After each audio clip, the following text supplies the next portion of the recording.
الحمد لله الحمد لله نحمده ونستعينه ونستغفره ونؤمن به ونتوكل عليه ونعوذ بالله من شرور أنفسنا ومن سيئات أعمالنا من يهده الله فلا مضل له ومن يضلل فلا هادي له وأشهد أن لا إله إلا الله وحده لا شريك له وأشهد أن محمدا عبده ورسوله أما بعد فإن خير الحديث كتاب الله وخير الهدى هدى محمد صلى الله عليه وسلم وشر الأمور محدثاتها وكل محدثة بدعة وكل بدعة ضلالة وكل ضلالة في النار أما بعد فأعوذ بالله من الشيطان الرجيم بسم الله الرحمن الرحيم اهدنا الصراط المستقيم وعن جابر بن عبد الله رضي الله عنه قال كنا نحن عند رسول الله صلى الله عليه وسلم وخط خطين عن يمينه وخط خطين عن يساره ثم وضع يده على خط الأوسط ثم تلا هذه الآية وأن هذا صراطي مستقيما فاتبعوه ولا تتبعوا السبل فتفرق بكم عن سبيله সম্মানিত মুসল্লিবৃন্দ, আল্লাহ রাব্বুল আলামিনের দরবারে লাখো লাখো শুকর ও সুজুদ, যিনি সপ্তাহের সর্বোত্তম দিনে পৃথিবীর সর্বোৎকৃষ্ট স্থানে আল্লাহর ঘরে সমবেত হয়ে সালাতুল জুমা আদা করার নিমিত্তে খুতবা প্রদান করার এবং শ্রবণ করার তৌফিক আমাদেরকে দান করেছেন। আলহামদুলিল্লাহ। নবী মুহাম্মদ সাল্লাল্লাহু আলাইহি ওয়াসাল্লামের উপরে কিয়ামত দিবস পর্যন্ত শান্তি অবতীর্ণ হোক।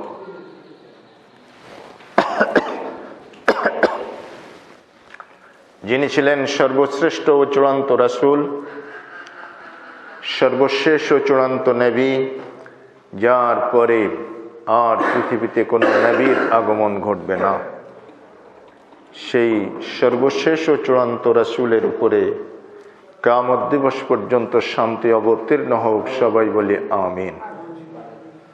সম্মানিত মুসল্লিবৃন্দ, আজকে আমরা খুতবার আলোচ্য বিষয় হিসাবে যে বিষয়বস্তুর উপরে আলোকপাত করতে চাইব তা হলো সিরাতে মুস্তাকিমের পরিচয়। সিরাতে মুস্তাকিম, সহজ সরল পথ, সোজা রাস্তা।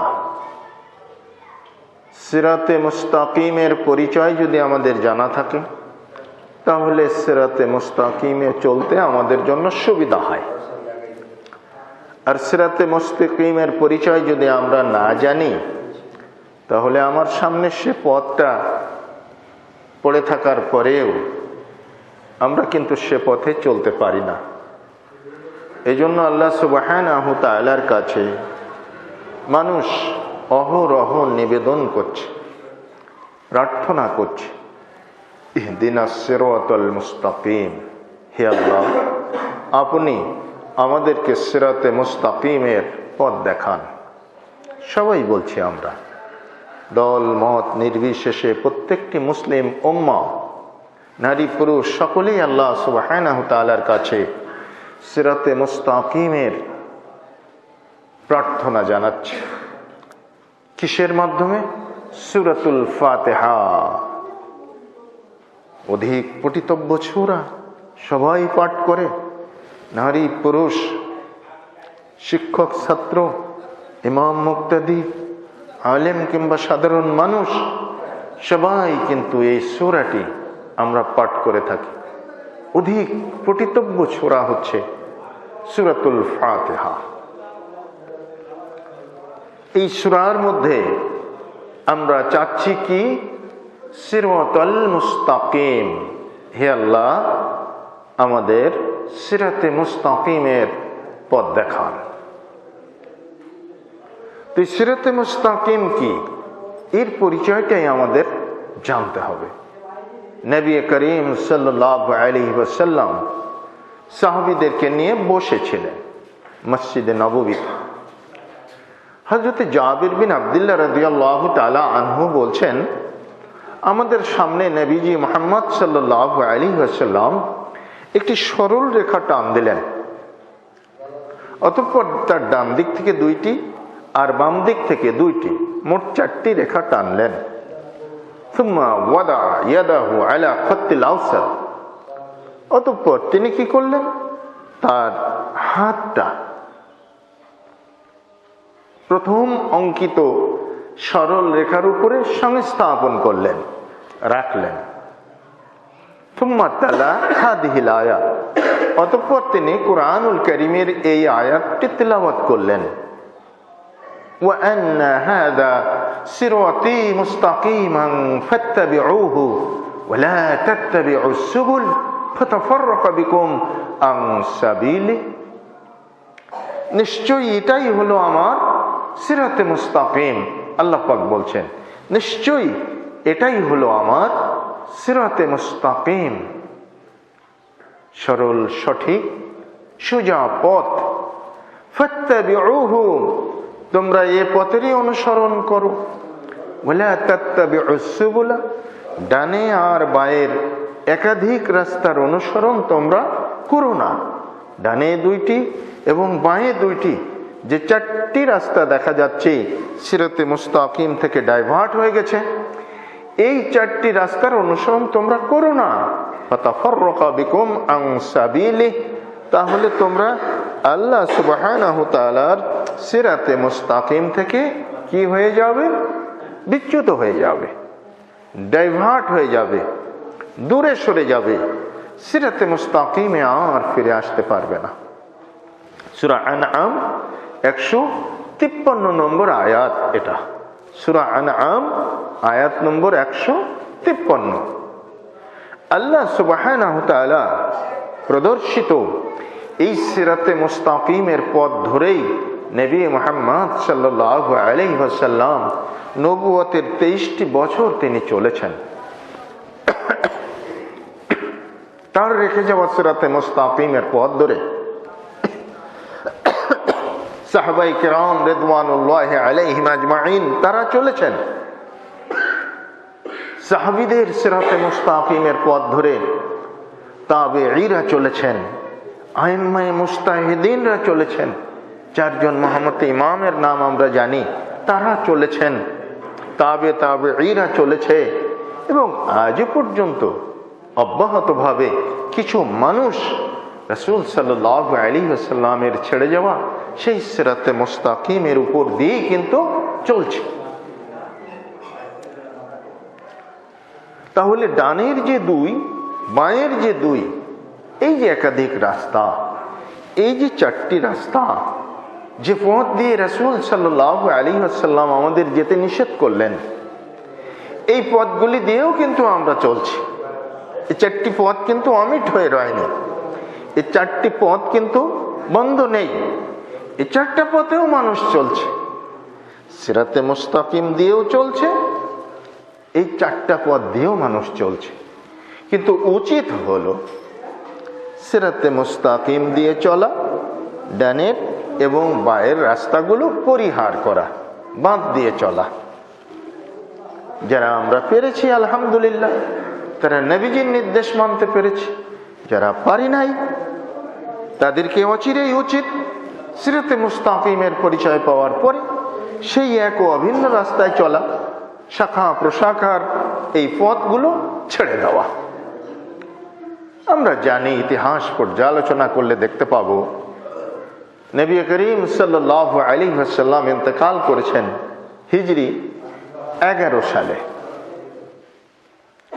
রবিউল আওয়াল মাসের 12 তারিখ। এই মৃত্যুর তারিখ এবং জন্মের তারিখ নিয়েও ঐতিহাসিক গণের মধ্যে কিলকাল রয়েছে, মত পার্থক্য রয়েছে। তো আমরা সেগুলো ছেড়েই দিলাম। রবিউল আওয়াল মাসে মারা গেছেন, সোমবারে মারা গেছেন, এটা ঠিক আছে। তারিখ নিয়ে একটু মতানৈক্য রয়েছে। তো সম্মানিত মুসল্লিবৃন্দ, এই যে রাসূল সাল্লাল্লাহু আলাইহি ওয়াসাল্লামের নবুয়ত প্রাপ্তির মুহূর্ত থেকে 23 বছরের জিন্দেগি তিনি ইসলামী শরিয়া পেলেন আল্লাহ সুবহানাহু তাআলার কাছ থেকে। এই 23 বছরের নবুয়তি জিন্দেগি যদি আমরা পর্যালোচনা করি তাহলে দেখতে পাবো তিনি এক ও অভিন্ন পথ দিয়েই চলেছিলেন। তিনি ডানে এবং বাঁয়ে এই পথগুলো কোনোদিন এখতিয়ার করেন নাই। যে পথগুলোর ব্যাপারে আল্লাহ সুবহানাহু তাআলা নিষেধ করেছেন আর সিরাতে মুস্তাকিমের উপর দিয়ে চলতে আল্লাহ সুবহানাহু তাআলা নির্দেশ দিয়েছেন। এই বারান্দায় কথা বলছে কারা? খুতবা শুরু হওয়ার পরে কথা বলা যায় না। সব প্রস্তুতি ইশারা ইঙ্গিতে হবে। যা করবার তা করে নিয়েছেন, এখন বসতে হবে এখানে।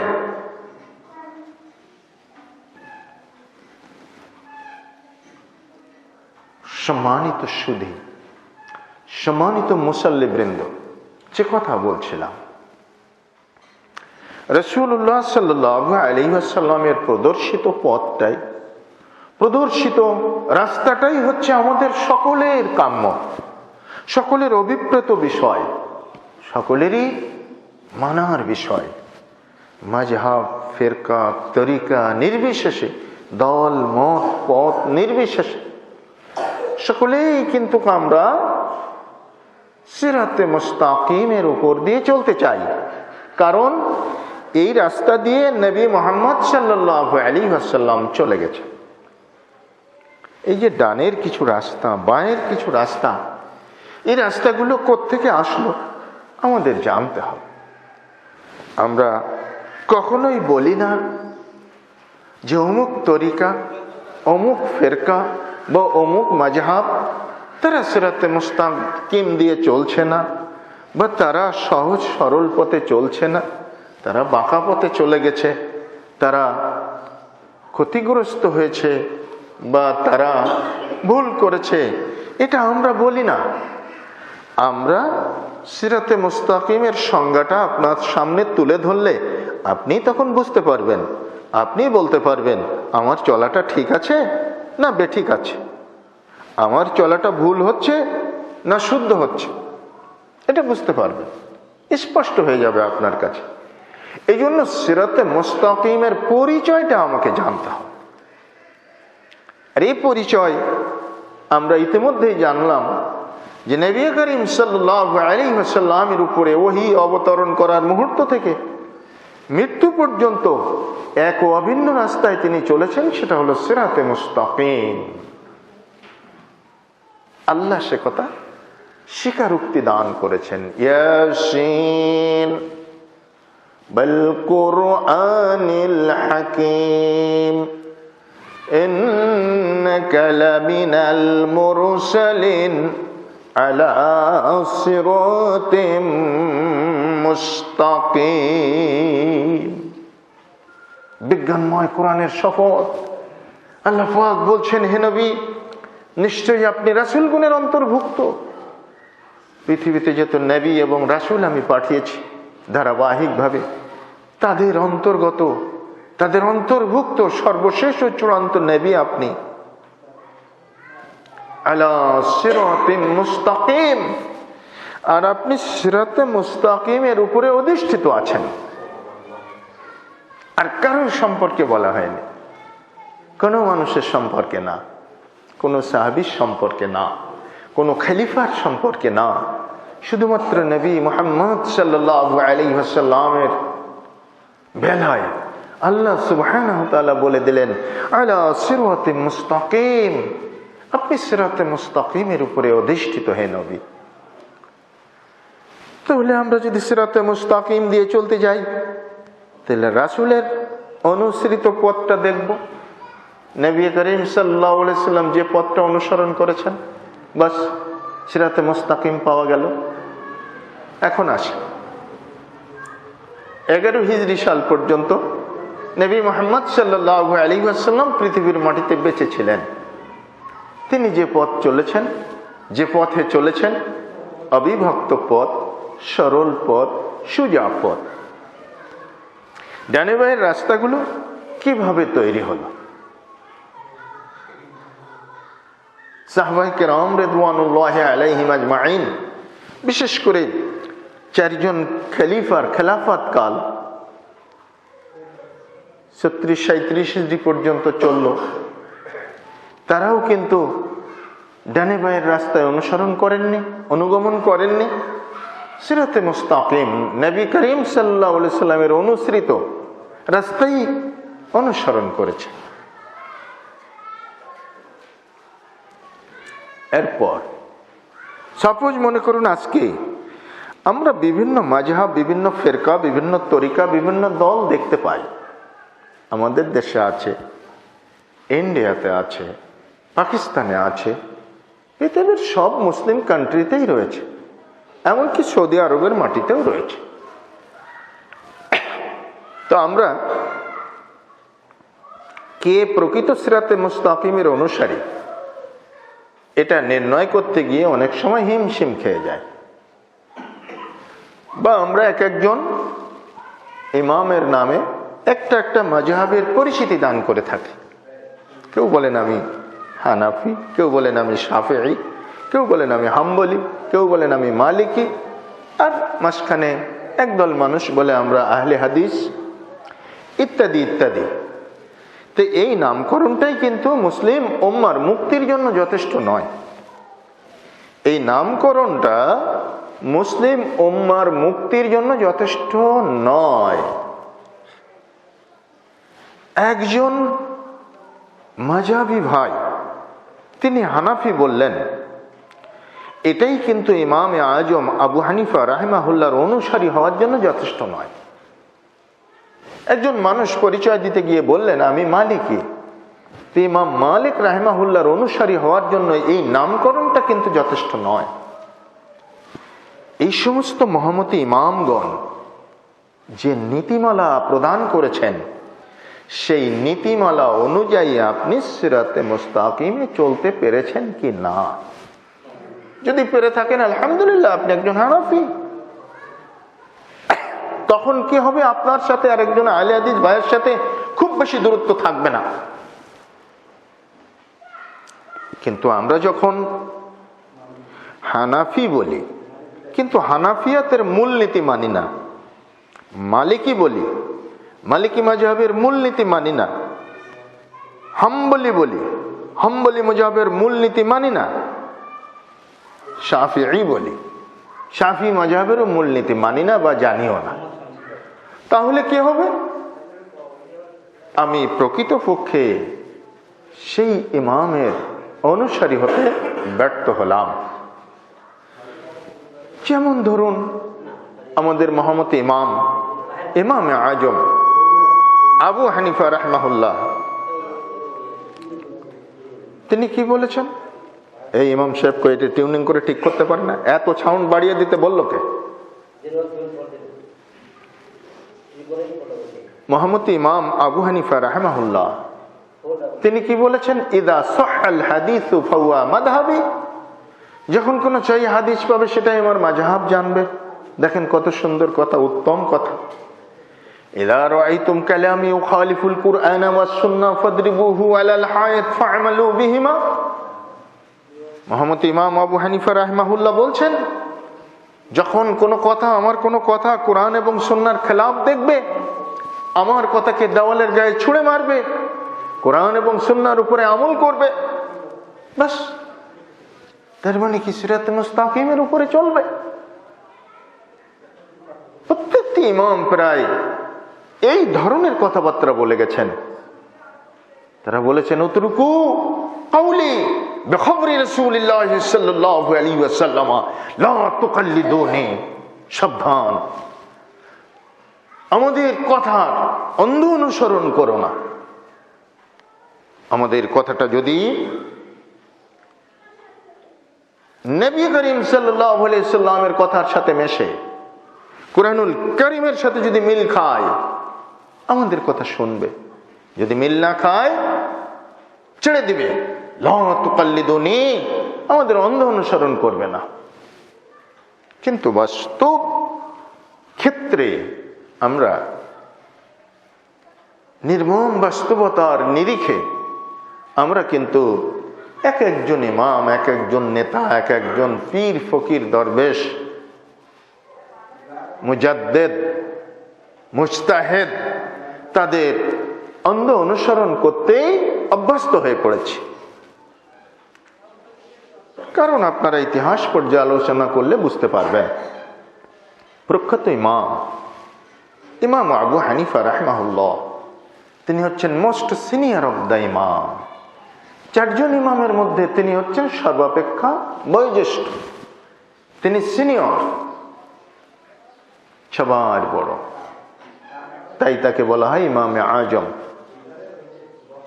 তিনি জন্মগ্রহণ করেছিলেন হিজরি 80 সালে, মৃত্যুবরণ করেছেন 150 হিজরি সালে। মোট 70 বছর বয়স তিনি পেয়েছিলেন।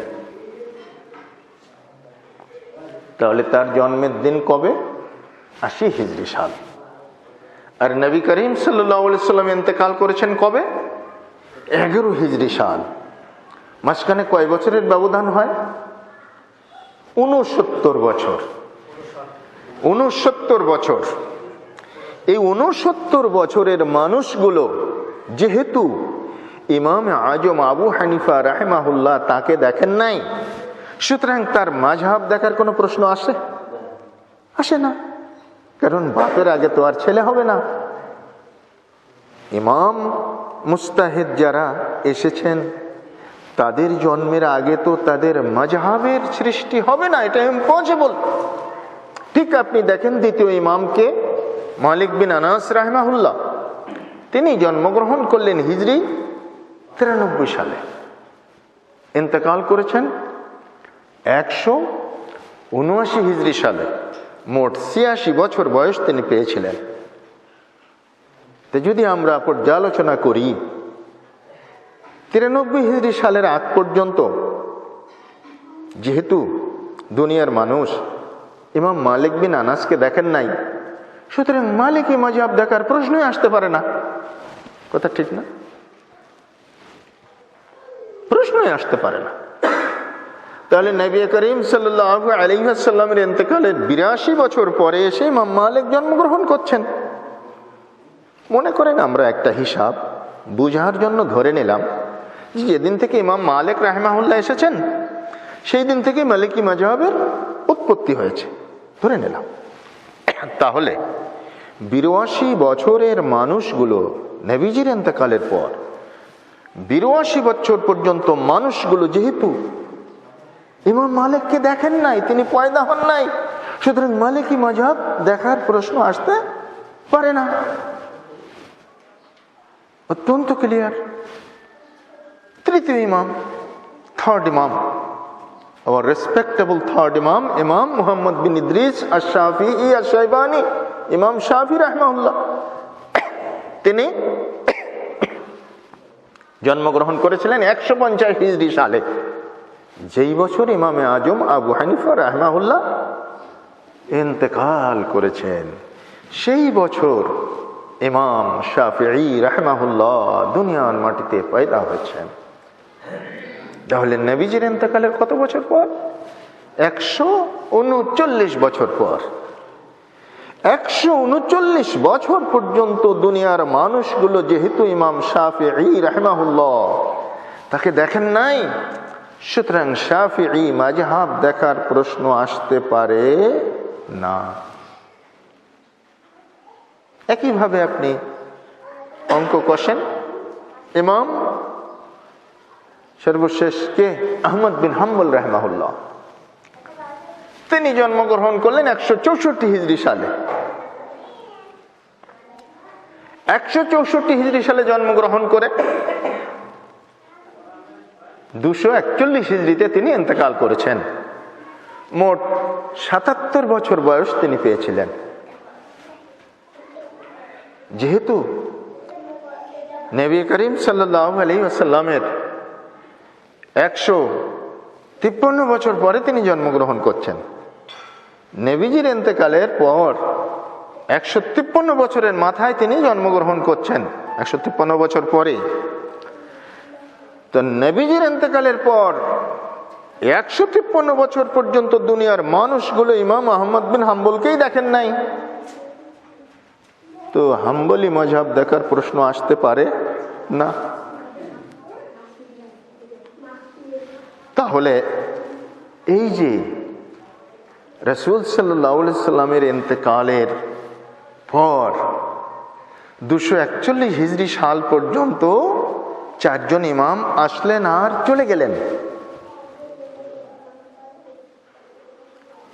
এই 241 হিজরি সাল পর্যন্ত কি তারা 4টে মাযহাব প্রতিষ্ঠিত করে গেলেন? জি না। আশ্চর্যের কথা হলো এখানেই যে 80 হিজরি থেকে আগমন শুরু, 241 হিজরি পর্যন্ত আগমন শেষ। 80 টু 241 হিজরি এই সময়ের মধ্যে 4 জন ইমাম রাহিমাহুমুল্লাহ তারা আগমন করলেন এবং প্রস্থান করলেন, কিন্তু কেউ তার নামে একটা মাযহাব বানিয়ে যাননি, কিংবা বলেও যাননি যে আমার ইন্তেকালের পরে আমার নামে একটা মাযহাব চালু করবে, কিংবা স্বপ্নেও কোনোদিন কেউ টের পাননি যে লোকেরা আমার নামে একটা মাযহাব বানাবে, এটা টের পান নাই। এই যে বিশাল একটা সময় 241 হিজরি সাল পর্যন্ত, এই সময়ের মানুষগুলো তাহলে কোন মাযহাবে ছিল, কোন তরিকায় ছিল, কোন ফেরকায় ছিল, এটা যদি আমরা নিরপেক্ষ দৃষ্টিভঙ্গিতে পর্যালোচনা করি তাহলে প্রতীয়মান হবে, ফলাফলটা উঠে আসবে তারা সিরাতে মুস্তাকিমের উপরে অধিষ্ঠিত ছিলেন। وَأَنَّ هَذَا صِرَاطِي مُسْتَقِيمًا فَاتَّبِعُوهُ, যে কথাটা আল্লাহ বলছেন সূরা আনআমের 153 নম্বর আয়াতে, এটাই আমার সরল পথ, এটার অনুসরণ করো। ওয়ালা তাত্তাবিউস সুবুলা, ডান দিকের দুই বাম দিকের দুই এই পথগুলোর অনুসরণ করো না। ফাতাফাররাকা বিকুম আন সাবিলি, তাহলে সিরাতে মুস্তাকিম থেকে তোমরা বিচ্যুত হয়ে যাবে, ডাইভার্ট হয়ে যাবে। তাহলে 241 হিজরি সালে যেদিন সর্বশেষ ইমাম আহমদ বিন হাম্বল রাহিমাহুল্লাহ ইন্তেকাল করছেন, সেদিনও আমরা এই 4টি পথের আবিষ্কার দেখতে পাচ্ছি না, সিরাতে মুস্তাকিমই শুধু দেখতে পাচ্ছি। তাহলে প্রশ্ন জাগে, where from come these four way, এই 4টি রাস্তা কোথা থেকে আসলো, কিভাবে আসলো? বুঝার বিষয়, সবাই বুঝতে হবে। যারা আমরা মাযহাব মানি তাদের বুঝতে হবে বেশি, যারা মাযহাব মানি না বলেন ওনাদেরও বুঝতে হবে কেন মানেন না, আর যিনি মানেন তাকে বুঝতে হবে বেশি আপনি কেন মানেন। আপনাদের কাছে যদি প্রশ্ন করি ঔষধের গুণাগুণ সম্পর্কে ডাক্তারকে বেশি জানতে হবে না রোগীকে বেশি জানতে হবে, আপনারা উত্তর দেবেন ডাক্তারকে বেশি জানতে হবে, কারণ ডাক্তার হচ্ছেন ওষুধ প্রয়োগকারী। তিনি যদি ভুল প্রয়োগ করেন রোগী মরে যাবে। সুতরাং এই বিষয়টা সবচেয়ে বেশি জানা দরকার যারা আমরা মাযহাব ফলো করি তাদের। Where from come these four mazhab, four way? আসো আমরা ইতিহাস পর্যালোচনা করলে দেখতে পাবো যে 4 জন ইমামের বিদায় মুহূর্ত পর্যন্ত পৃথিবীর মানুষ 4 দলে বিভক্ত হয়নি। দল ছিল, মত ছিল একটাই, সিরাতে মুস্তাকিম, যে পথে নবী চলেছেন সে পথে সাহাবীরা চলতেন, সে পথে আইম্মায়ে মুস্তাহিদিন 4 জন ইমামও চলে গেছেন। যুগ জিজ্ঞাসার জবাবে পৃথিবীর পরিসীমা বৃদ্ধি পাওয়ায়, ইসলামিক সালতানাতের পরিসীমা পরিব্যাপ্ত হওয়ায় সীমানা বেড়ে যাওয়ায় মুসলিমরা বিভিন্ন অঞ্চলে, বিভিন্ন দেশে, বিভিন্ন রাজত্বে তারা তাদের সালতানাত পরিচালনা করতে লাগলো। সেই সময় হাদিস, কুরআন এভাবে কাগজের পাতায় একসাথে লিপিবদ্ধ করে অনুশীলন করা সম্ভব হয়নি। এই কোরআন লেখা ছিল চামড়ার গায়ে, তখতার গায়ে, ফলকের গায়ে, পাতার গায়ে। নবী করিম সাল্লাল্লাহু আলাইহি ওয়াসাল্লামের হাদিসগুলো ছিল ওরকম, যারা লিখে রেখেছিলেন তারা চামড়ায়, তখতিতে, ফলকে, পাতায় ইত্যাদিতে, আর এখানে তারা সংরক্ষণ করতেন। হাদিসের যারা মুহাদ্দিস ছিলেন সংরক্ষণ করতেন তার সিনার ভিতরে, কোরআন ও হাদিসও। তারপরেও এই সমস্ত লেখার উপকরণ যেগুলো ছিল তাতে তারা লিখতেনও। যুগ জিজ্ঞাসার জবাবে উদ্ভূত পরিস্থিতির আলোকে কিছু ফতোয়া কিয়াস করে আলেম ওলামারা দিতেন। যুগ জিজ্ঞাসার জবাবে যারা যোগ্য মুস্তাহিদ, যারা ইস্তেহাদ করার ক্ষমতা রাখেন, একটা মূল নীতিকে সামনে রেখে মাসআলা বের করতে সক্ষম, এমন যোগ্য মুস্তাহিদ তারা ইস্তেহাদ করে ফতোয়া দিতেন। জাহাঙ্গীর আলম সাহেব বুঝতে পারলাম না, ইস্তেহাদ করে আবার কেমনে ফতোয়া দেয়? এর নামই হচ্ছে কিয়াস, বুদ্ধিবৃত্তিক একটা নস বা একটা ফান্ডামেন্টাল ল কোরআন অথবা হাদিসের, এটা সামনে কায়েম থাকবে। ঠিক তারই আলোকে ডাইরেক্ট এই সমাধানটা কোরআন এবং হাদিসে আমি পাচ্ছি না, ঠিক ওই যে নস যেটা কোরআন এবং হাদিসের মূলনীতি, ওটার উপরেই ভিত্তি করে আমি যুগ ও জিজ্ঞাসার জবাবে একটা সমাধান দিয়ে দিলাম তাৎক্ষণিকভাবে।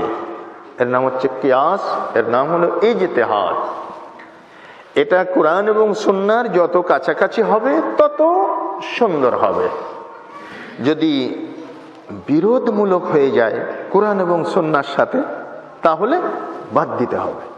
যারাই কিয়াস করেছেন, যারাই ইজতিহাদ করেছেন, তারাই বলেছেন ইখালিফুল কুরআন ওয়া সুন্নাহ ফাদরিবুহু আলাল হায়ের। ইমাম আজম আবু হানিফা রাহিমাহুল্লাহ বলছেন, যে সমস্ত ফতোয়াগুলো দিলাম কিয়াস করে, ইজতিহাদ করে, এটা যদি কোরআন সুন্নাহর সাথে মিলে যায় ভালো কথা, মেনে নিও।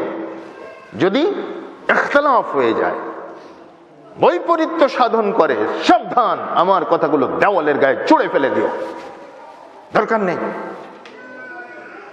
এ কথা সোনালী হরফে আজকে লেখা আছে, মানার বেলায় আমরা একটু ব্যতিক্রম হয়ে গেছি, যে কারণে আমরা আমাদের মহামতি ইমাম সাহেবদের ফতোয়াগুলো কোরআন সুন্নাহর সাথে মিললেও মানছি, না মিললেও মানছি। এটা ইসলামের চাওয়া নয়, এটা শরিয়াতের চাওয়া নয়, এটা মহামতি ইমামগণেরও চাওয়া নয়, কিন্তু আমরা তা করছি। আসুন, এভাবে করে ইসলামী সালতানাতের যখন পরিসর ঘটতে লাগলো, যখন প্রবৃদ্ধি ঘটতে লাগলো, তখন বাগদাদ হচ্ছে ইসলামিক সালতানাতের ক্যাপিটাল সিটি। বাগদাদ আব্বাসীয় শাসন আমলে মুসলিম বিশ্বের চতুর্দিকে ইসলাম ছড়িয়ে পড়েছে, ইসলামের শনৈ শনৈ উন্নতি হয়েছে। বাগদাদ মহানগরীতে অসংখ্য মসজিদ, মাদ্রাসা, দ্বীনি প্রতিষ্ঠান এগুলো গড়ে উঠেছে। চারজন ইমাম তখন চলে গেছেন দুনিয়ার বুক থেকে, রেখে গেছেন তাদের কিছু ছাত্র, শাগরেদ, ফলোয়ার, অনুসারী রেখে গেছেন। ইমামে আজম আবু হানিফা রাহিমাহুল্লাহর দুইজন প্রখ্যাত শাগরেদ ছিলেন, একজনের নাম ইমাম আবু ইউসুফ আর একজনের নাম হচ্ছেন ইমাম মুহাম্মদ। তারা কি করলেন? মাদ্রাসা তৈরি করলেন। কাজী আবু ইউসুফ ইমাম আবু হানিফা রাহিমাহুল্লাহর প্রধান শিষ্য, তিনি বাগদাদের বিচারপতি নিযুক্ত হয়েছিলেন, চিফ জাস্টিস নিযুক্ত হয়েছিলেন। আব্বাসীয় খেলাফতের সময়। তো কি হলো এখন? চতুর্দিকে প্রতিষ্ঠান গড়ে উঠতে লাগলো। ইমাম আবু হানিফা রাহমাহুল্লাহর শাগরেদরা যে প্রতিষ্ঠান গড়লেন, সে প্রতিষ্ঠানে ইমাম আবু হানিফা রাহমাহুল্লাহর সিলেবাস, কিয়াস, রায়, ফতোয়াকে সিলেবাসভুক্ত করে দিয়ে তালিম দেওয়া হতে লাগলো। সে মাদ্রাসা থেকে যারা বের হতে লাগলো, তারা নিজেদের পরিচয় দিতে লাগলো, আমরা হানাফি। সুন্দর কথা। ইমাম মালিক বিন আনাস রাহমাহুল্লাহর শিষ্য শাগরেদরা তারাও বসে থাকলেন না, তারাও প্রতিষ্ঠান তৈরি করলেন। ইমাম মালিক রাহমাহুল্লাহর কিয়াস, রায়, ফতোয়াগুলাকে সিলেবাসভুক্ত করে সেখানে তালিম দিতে লাগলেন। সেখান থেকে যে প্রোডাকশন বেরোতে লাগলো, তারা বলল আমরা মালিকি।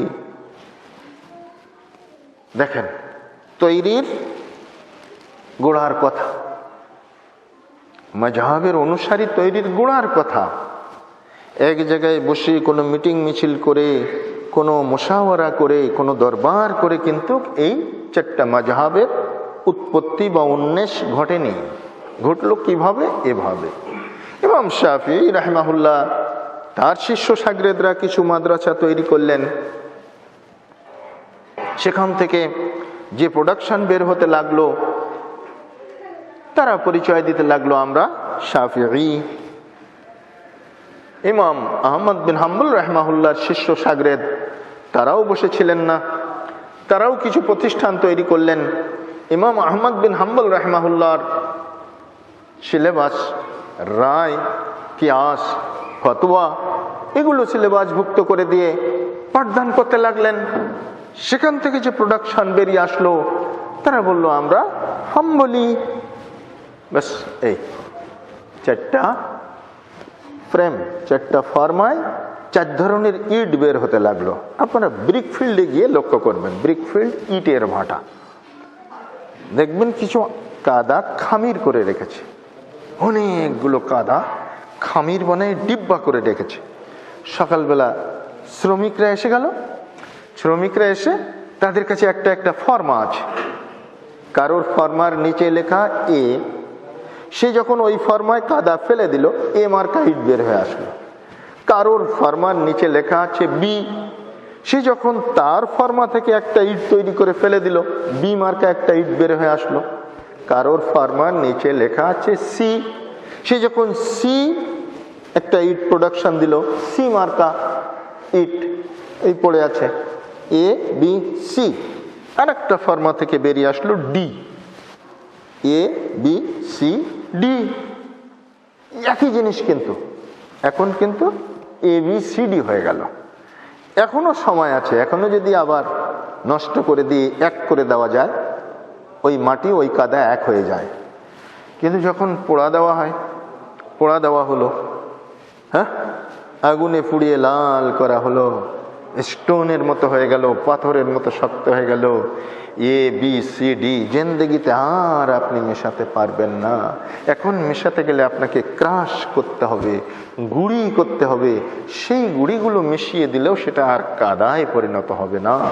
ঠিক মুসলিম উম্মাহ যে অভিন্ন ও এক প্ল্যাটফর্মে চলছিল, আজকে এসে যখন মহম্মদী ইমামরা পৃথিবীর মাটি থেকে চলে গেছেন, তাদের ছাত্রবৃন্দ যখন বিভিন্ন প্রতিষ্ঠানে স্ব স্ব ইমামের রায়, কিয়াস এবং ফতোয়াকে সিলেবাসভুক্ত করে দিয়ে পাঠদান করতে লাগলেন এবং সেখান থেকে প্রোডাকশন বেরিয়ে আসতে লাগলো, তারাই নিজেদের এবার এভাবেই পরিচিতি দান করলেন। আস্তে আস্তে আজকের আমাদের সামনে যে মাযহাবগুলো মওজুদ, এই মাযহাবগুলোর শিকড় সেদিন বিস্তার লাভ করতে লাগলো, সেদিন থেকে, এবং আস্তে আস্তে পৃথিবীর মাটিতে ছড়িয়ে পড়তে লাগলো। ছড়াতে ছড়াতে কি হলো? শয়তান কিন্তু ওই যে হাদিসটা পড়লাম, আরেকটা বর্ণনায় এসেছে, ওয়ালা তাত্তাবিউ সুবুলা, তোমরা ডানে বাঁয়ের অসংখ্য রাস্তার অনুসরণ করো না। এরপরে রাসূল সাল্লাল্লাহু আলাইহি সাল্লাম বলছেন, প্রত্যেকটি রাস্তার মাথায় শয়তান দাঁড়িয়ে আছে এবং শয়তান তোমাদেরকে তার দিকে ডাক দিচ্ছে। আরেকটা রিওয়ায়াতে এভাবে আছে, তো শয়তান কিন্তু বসে নেই। এবার মাযহাবে মাযহাবে কোন্দল সৃষ্টি হতে শুরু করলো। হানাফি মাযহাবের নিয়ম হচ্ছে বিসমিল্লাহ সালাতে আসতে বলতে হবে। শাফিঈ মাযহাবের নিয়ম হচ্ছে বিসমিল্লাহ সালাতে জোরে বলতে হবে। বিসমিল্লাহির রহমানির রহিম আলহামদুলিল্লাহি রাব্বিল আলামিন, এভাবে সূরা ফাতিহার আগে বিসমিল্লাহ জোরে হবে। আরেকটা সূরা যখন ধরবে বিসমিল্লাহির রহমানির রহিম কুল হুয়াল্লাহু আহাদ, এভাবে জোরে বিসমিল্লাহ পাঠ করবে। শাফিঈ মাযহাবের নিয়ম। হানাফি মাযহাবের নিয়ম হচ্ছে হ্যাঁ বিসমিল্লাহ পড়তে হবে কিন্তু আস্তে, নীরবে। হানাফি মাযহাবের নিয়ম হলো আমিন বলতে হবে সূরা ফাতিহার শেষে, কিন্তু আস্তে, নীরবে, কিংবা আওয়াজ স্পষ্ট করলেও জোরে হবে না, কোনো রকমে নিজে নিজে শোনা যায় এভাবে। শাফিঈ মাযহাবের নিয়ম হলো আমিন জোরে বলিতে হইবে, আমিন, মসজিদ গুম গুম করিয়া কাঁপিয়া উঠিবে। এখন এই আমিন বলা নিয়ে, এই বিসমিল্লাহ জোরে আসতে বলা নিয়ে, এই আপনার সূরা ফাতিহা ইমামের পেছনে পাঠ করা না করা নিয়ে, রফুল ইয়াদাইন রুকুর আগে ও পরে করা না করা নিয়ে হানাফি শাফিঈ সংঘর্ষ সৃষ্টি হতে লাগলো। মালিকি ভার্সেস হানাফি, হাম্বলি ভার্সেস শাফিঈ, ইত্যাদি ইত্যাদি, এক মাযহাব ভার্সেস আর এক মাযহাবে সংঘর্ষ সৃষ্টি হতে লাগলো। এভাবে যুদ্ধ বিগ্রহ হয়ে গেল, যুদ্ধ বিগ্রহ হয়ে গেল। তো কখনো কোনো একটা মাযহাবের লোক বিজয়ী হয়, কোনো একটা মাযহাবের লোক পরাজিত হয়। যারা পরাজিত হয় তাদের হিংসাটা আরো বেড়ে যায়, দেখে নেব সামনে, আমরা তো আজকে পারলাম না। এইভাবে বাগদাদ নগরীতে চতুর্দিকে শুধু দাঙ্গা হয় বিভিন্ন মাসআলা মাসাইল নিয়ে। ইতিমধ্যেই আপনারা নাম শুনেছেন হয়তো, দস্যু হালাকু খান, চেঙ্গিস খানের দৌহিত্র নাতি হালাকু। চীনের মঙ্গোলিয়া প্রদেশে এদের উৎপত্তি। এই চীন দস্যু চেঙ্গিস খানের নেতৃত্বে বহুবার বাগদাদ আক্রমণ করেছে, বিজয়ী হতে পারেনি। দস্যু হালাকু তারপরে তারই ক্ষমতায় অধিষ্ঠিত হয়েছে চেঙ্গিস খানের দৌহিত্র। 7 বার আক্রমণ করেছে বাগদাদ, 7 বার। বাগদাদ ধ্বংস করতে পারেনি, বিজয়ী হতে পারেনি। পরিশেষে 8ম বারের বার 656 হিজরি সালের 12ই মুহররম, মনে রাখবেন, যারা রেকর্ড করছেন তারা রেকর্ড করে রাখেন। 656 হিজরি সালের 12ই মুহররম তারিখে দস্যু হালাকু 8ম বারের বার বাগদাদ আক্রমণ করলো। বারান্দায় কথা বলবেন না জোরে, যারা আসতেছেন চুপচাপ 2 রাকাত সালাত আদায় করে বসে যাবেন। দস্যু হালাকু 8ম বারের বার একটা পরাজিত মাযহাবের আমন্ত্রণে বাগদাদে ঢুকলো। তারা বললো আমরা আমাদের জাত ভাইদের হাতে মার খেয়েছি, শর্ত হচ্ছে আমাদের কিছু বলতে পারবেন না, আমাদের জাত ভাই যারা আমাদেরকে মেরেছে তাদেরকে সাইজ করতে হবে। পারবেন? যদি পারেন আমরা আপনার বিরুদ্ধে অস্ত্র ধরব না, এমনকি আপনার সহযোগিতা করব, আসেন। বললো হ্যাঁ পারবো, তোমরা তো ভালো ছেলে, গুড বয়, তোমাদের কিচ্ছু বলা হবে না, তোমাদের ওই জাত ভাই যারা মেরেছে ওদেরকে শুধু কচু কাটা কেটে দেবো। বললো এটাই তো আমরা চাই, আসেন। 612 হিজরি সালের 656 হিজরি সালের 12ই মুহররম 8ম বারের বার দস্যু হালাকু বাগদাদ আক্রমণ করলো। খলিফা মুতাসিম বিল্লাহকে চামড়ার বস্তার ভিতরে ভরে কুড়োল দিয়ে উপর থেকে কুপিয়ে কুপিয়ে শেষ করে দেওয়া হলো। বাগদাদের স্বাধীনতা চলে গেল। পরাধীন মুসলিম জাতি দস্যু হালাকুর অধীনস্থ হয়ে গেল। 40 দিন পর্যন্ত দস্যু হালাকু খান বলল, বাগদাদের মাটিতে আমি রক্ত গঙ্গা বইয়ে দিতে চাই, শুধু মুসলিমদেরকে ধরবে আর মারবে, ধরবে আর মারবে। খোরাসান, খোয়ারেজাম সহ বাগদাদ সমস্ত নগরীতে 40 দিন পর্যন্ত হত্যাযজ্ঞ চলল। 40 লক্ষ মানুষকে সেদিন হত্যা করা হয়েছিল। ঐতিহাসিক ইবনে খাল্লেকান, ইবনে খালদুন, পিকে হিট্রি, আর পরে অনেক অমুসলিম, ডক্টর উইলিয়াম মুর, ডক্টর উইলিয়াম মার্গলিয়াত, অনেক অমুসলিম লেখকরাও এই মর্মন্তুদ কাহিনী লিপিবদ্ধ করেছে। 40 দিন পরে এই মাযহাব আর ওই মাযহাব নেই। যুদ্ধ করার মতো কোন যুবক বাগদাদের মাটিতে মুসলিম সম্প্রদায় অবশিষ্ট ছিল না। পাহাড়ের গর্তে, বনের ভিতরে যারা লুকিয়ে ছিল তাদেরকেও বের করে দস্যু হালাকু হত্যা করেছিল। কিভাবে বের করেছিল জানেন? এইখানে একটা ঝোপ দেখা যাচ্ছে, মাগরিবের সময় দস্যু হালাকুর সাজানো নাটক, সেখানে কিছু সৈন্য গিয়ে আজান দিয়ে দিত।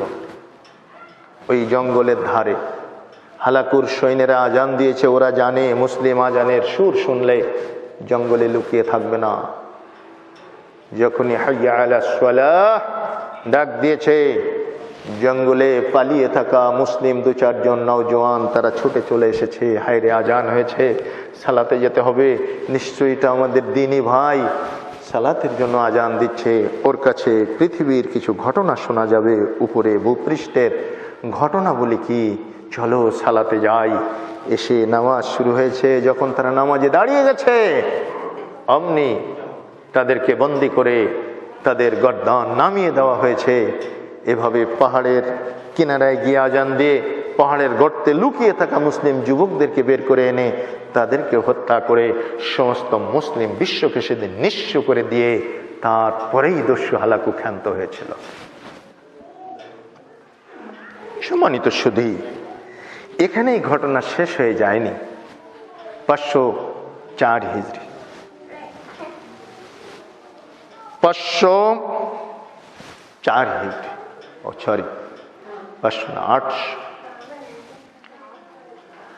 804 হিজরি সাল, 804 হিজরি অথবা 801 হিজরি, ঐতিহাসিকরা দুজনে দুরকম লিখেছেন। 801-এর কথাকে উল্লেখ করেছেন, 804-এর কথাকে উল্লেখ করেছেন, একই টাইম, 3 বছরের ব্যবধান। এই সময়ে মক্কা মদিনার শাসন কার্য চলে গিয়েছিল তুর্কি সাম্রাজ্যের অধীনে। তুর্কিরা শাসন করত। এই সময়ে ফারজ বিন বারকুক মক্কার গভর্নর ছিলেন, মদিনার গভর্নর ছিলেন। ফারজ বিন বারকুক তুর্কি সাম্রাজ্যের গভর্নর। তিনি হঠাৎ করে জানতে পারলেন কাবায় গন্ডগোল সৃষ্টি হয়েছে হজ্জের মৌসুমে। কিরে, কাবায় তো গন্ডগোল করা যাবে না। কাবা অর্থাৎ হেরেম, হেরেম শরীফ, হারামাইন শরীফাইন, 2 হারামে শত্রু প্রবেশ করলেও তাকে হত্যা করা যাবে না। মনে করেন আপনার ছেলেকে হত্যা করে হত্যাকারী হারামের সীমানায় চলে গেছে, তা আপনি তাকে হত্যা করতে পারবেন না। আপনাকে অপেক্ষা করতে হবে কখন হারামের এরিয়ার বাইরে আসে। আপনি হারামের ভিতরে ঢুকেছেন, একটা গাছের পাতা ছিঁড়তে পারবেন না, একটা পিঁপড়া মারতে পারবেন না, একটা মশা মারতে পারবেন না, একটা মাছি মারতে পারবেন না। এ ফতোয়া হয়তো অনেকে আপনাদের জানা আছে। তো হারামে গন্ডগোল হচ্ছে, হারামে ঝগড়া করা যায় না, হারামে পরস্পরের সাথে বিবাদ করা যায় না, সেখানে ঝগড়া হচ্ছে। মানে ফারজ বিন বারকুক এগিয়ে গিয়ে দেখলেন যে 4 মাযহাবের ইমামরা ঝগড়া করছে। মানে সেই সময় যারা বেঁচে ছিলেন 4 মাযহাবের অনুসারীরা ঝগড়া করছে। 4 মাযহাবের ইমামরা ঝগড়া করছে, মানে ওই মূল ইমাম কিন্তু ধরেন না, আবার তারা কিন্তু চলে গেছেন 241 পর্যন্ত। সবাই অনুসারীদের ভিতরে ঝগড়া হচ্ছে। শাফিঈরা বলছে আমরা হানাফিদের পিছনে নামাজ পড়ব না, মালিকিরা বলছে আমরা হানাফিদের পিছনে বা শাফিঈদের পিছনে পড়ব না, হাম্বলীরা বলছে মালিকিদের পিছনে পড়ব না। পক্ষান্তরে হানাফিরাও বলছেন অন্য 3 মাযহাবের কোন ইমামের পিছু পড়বো না। তো কি হবে এখন? তাহলে নামাজ কিভাবে হবে? আপনারা দেখেছেন ইব্রাহিমী মুসাল্লায় একজন ইমাম দাঁড়িয়ে ছালাতে ইমামতি করেন, তখন কেউ কারোর ইমামতি মানবে না। দেখেন মাযহাবী ঝগড়া, মাযহাবী সংকীর্ণতা, মাযহাবী কোন্দল দুনিয়ার মুসলমানদেরকে কিভাবে নিঃস্ব করে দিয়ে গেছে। অথচ বললাম 4 জন ইমাম কোনোদিন স্বপ্নেও টের পাননি তাদের নামে একটা মাযহাব সৃষ্টি হবে। কবে থেকে হয়েছে? শাহ ওলিউল্লাহ মুহাদ্দিস দেহলভী রাহিমাহুল্লাহ, উপমহাদেশের হানাফি মাযহাবের শ্রেষ্ঠ বিদ্বান, তিনি একটি বই লিখেছেন, তার নাম হুজ্জাতুল্লাহিল বালেগা। সেই বইয়ের ভিতরে তিনি উল্লেখ করেছেন ইলাম আন্নান নাসা কানু ক্বাবলা মিয়াতির রাবিয়াতি গায়রা মুজতামিঈনা আলা তাকলিদিল খালিস বিমাযহাবি মুআয়্যানিন। তিনি বলছেন, জেনে রেখে হয়ে পাঠক, জেনে রেখে হয়ে সুধী, দুনিয়ার মানুষরা 400 হিজরির আগ পর্যন্ত কোন মাযহাব ফিরকায় বিভক্ত হয়নি। তারা এক ও অভিন্ন পথের উপরে ছিল, সিরাতে মুস্তাকিমের উপরে ছিল। 400 হিজরির পরে এসে নির্দিষ্ট ইমামের তাকলিদ করে নির্দিষ্ট মাযহাবের নামকরণ করে তারা আলাদা আলাদা হয়ে গেছে। তো এই 400 থেকে ঝগড়া শুরু হয়েছিল, আর 656 হিজরিতে মুসলিম উম্মাহ শেষ হয়ে গেল। 12ই মুহররম তারিখে হালাকুত দ্বারা পরাস্ত হয়ে গেল। এখন আর মাযহাব নিয়ে ঝগড়া করার মতো কেউ নেই। তারপরেও 804 হিজরি, এখন তো বিশ্বের বিভিন্ন জায়গায় ছড়িয়ে ছিটিয়ে থাকা কিছু মাযহাবী মানুষ, তারা তাদের এই কোন্দলটা ঘনীভূত হয়েছে কোথায় গিয়ে? মক্কায় গিয়ে। পৃথিবীর সব জায়গায় সব এলাকার মুসলমানরা আজকে এসেছে, যারা না এখনো যেভাবে আপনারা দেখে থাকেন বিভিন্ন মাযহাব, বিভিন্ন তরিকার, বিভিন্ন ফিরকার লোকেরা ওয়াজ করতে যায়, কিন্তু মূল নেতৃত্ব থাকে সালাফি অর্থাৎ আহলে হাদিস। ইমামতি তারাই করে, একজন ইমামের পিছনে নামাজ পড়তে হয়। তুমি তোমার অনুশীলন তোমার মতো করে করো, আমি বাধা দিব না, কিন্তু ওখানে ইমামতির জায়গাতে কে দাঁড়িয়ে আছে? সালাফি দাঁড়িয়ে আছে, সিরাতে মুস্তাকিমের অনুসারী দাঁড়িয়ে আছে। প্রুফ করে দেখেন। কি হলো তাহলে? ফারজ বিন বারকুক এসে চিন্তায় পড়ে গেলেন কিভাবে সমাধান করা যায়। তার মাথায় একটা বুদ্ধি এসে গেল। তিনি বললেন, কাবার পার্শ্ব যেহেতু 4টা, কাবার পার্শ্ব 4টা, তাই 4 মাযহাবের 4 জন ইমাম নিযুক্ত করলেন যারা ইমামতি করতে পারে, আর 4 দিকে দাঁড়িয়ে দিলেন। এর নাম হলো 4 মুসাল্লা। এর নাম হলো 4 মুসাল্লা। মুসাল্লা মানে যেখানে দাঁড়িয়ে সালাত আদায় করা হয়। হানাফি মুসাল্লায় হানাফি ইমাম কেরাত শুরু করবেন, যারা হানাফি অনুসারী তারা তার পিছনে সালাত আদায় করে নেবে। তিনি যখন ছেড়ে দেবেন শাফিঈরা শুরু করবে, শাফিঈরা যখন ছেড়ে দিবে মালিকিদের ইমাম শুরু করবে, মালিকিরা যখন ছেড়ে দিবে হাম্বলীদের ইমাম শুরু করবে। এক ওয়াক্তের সালাত বাই রোটেশন 4 দফায় আদায় হতে লাগলো। নাউজুবিল্লাহি মিন জালিক। যেখানে নবী করিম সাল্লাল্লাহু আলাইহি সাল্লামের জামানা থেকে শুরু করে 804 হিজরি পর্যন্ত এক অভিন্ন মুসাল্লা, ইব্রাহিমী মুসাল্লা, একজন ইমাম কাবা ইমামতি করেছেন। আজকে সেখানে 4 জন ইমাম বাই রোটেশন 4 বারে একই ওয়াক্তের সালাত আদায় হচ্ছে। এইভাবে চলল 1343 হিজরি পর্যন্ত। 1343, তাহলে 539 বছর পর্যন্ত একটানা 4 মুসাল্লায় নামাজ হয়েছে। এখনো পর্যন্ত আপনি দেখতে পাবেন কোন কোন পীরের মাহফিল যখন হয়, তখন ওই যে ওয়ালের গায়ে যেরকম টাঙানো আছে, ওই ক্যালেন্ডারের মতো যেরকম টাঙানো আছে, ওই রকম 4 মুসাল্লার ছবি দিয়ে তারা এই ওয়ালে টাঙানোর মতো লিফলেট বা হ্যান্ডবিল বা পোস্টার তারা বিক্রি করে থাকে। মাঝখানে কাবা আর 4 মুসাল্লা, 4 দিকে দিয়ে হানাফি মুসাল্লা, শাফিঈ মুসাল্লা, মালিকি মুসাল্লা, হাম্বলি মুসাল্লা লিখে দিয়েছে, বিক্রি করে। এখনো বোকা মুসলমান কেনে আর ঘরে রাখে। আবার কেউ কেউ তর্কও করে, দেখো 4 মুসাল্লায় 4 বার নামাজ হয়, খবরই রাখে না। তো এইটা চলেছিল দীর্ঘ 539 বছর পর্যন্ত মক্কার মাটিতে। বর্তমান সৌদি আরবের যারা শাসন করছে, এদের প্রতিষ্ঠাতা সরকারের নাম হচ্ছে আব্দুল আজিজ আল সৌদ। এই লোকের নামের সাথে কিন্তু সৌদি আরবের নামকরণ করা হয়েছে, আল আরাবিয়াতু সাউদিয়া, 1343 হিজরি সাল। তিনি এসে বললেন হজ্জের মৌসুমে, এই এসো সব উলামায়ে কিরাম এসো, বিশ্বের বিভিন্ন দেশ থেকে যারা এসেছেন, এই যাদের ঘুম আসছে একটু উঠে দাঁড়ান, ঘুমাবেন না, ঝিমটি দেবেন না, ওটা দাঁড়িয়ে যাবেন, তারপরে ঘুম ছুটে গেলে বসবেন। ঘুমানোর জায়গা এটা নয়। অত্যন্ত তথ্যবহুল আলোচনা আপনাদের কাছে করে যাচ্ছি, কারণ এটা নিয়ে আমাদের সমাজে আজকে রেষারেষি, মন কষাকষি, ঝগড়া বিবাদ অহরহ হচ্ছে। কিন্তু না, কোনো ঝগড়া নয়, বিবাদ নয়, ফাসাদ নয়। আমি মাযহাবী, আলহামদুলিল্লাহ, আমাকে জানতে হবে মাযহাব কি জিনিস। আপনি লা মাযহাবী, আপনি আহলে হাদিস, আপনাকে জানতে হবে আহলে হাদিস কি জিনিস, লা মাযহাবী কি জিনিস। ঝগড়া না, তথ্য জানার অভাব, বুঝার অভাব। সম্মানিত সুধী মণ্ডলী, আব্দুল আজিজ আল সৌদ ডাক দিলেন, এসো। সব বরেণ্য ওলামায়ে কেরামকে আপ্যায়ন করে তাদের কাছে জিজ্ঞেস করলেন, নবী মুহাম্মদ সাল্লাল্লাহু আলাইহি সাল্লামের জামানায় এই কাবায় কয়বার সালাত আদায় হয়েছে? সবাই বলেন একবার হয়েছে। কোথায় দাঁড়িয়ে? ইব্রাহিমী মুসাল্লায় দাঁড়িয়ে, ওই দরজার কাছাকাছি সোজাসুজি।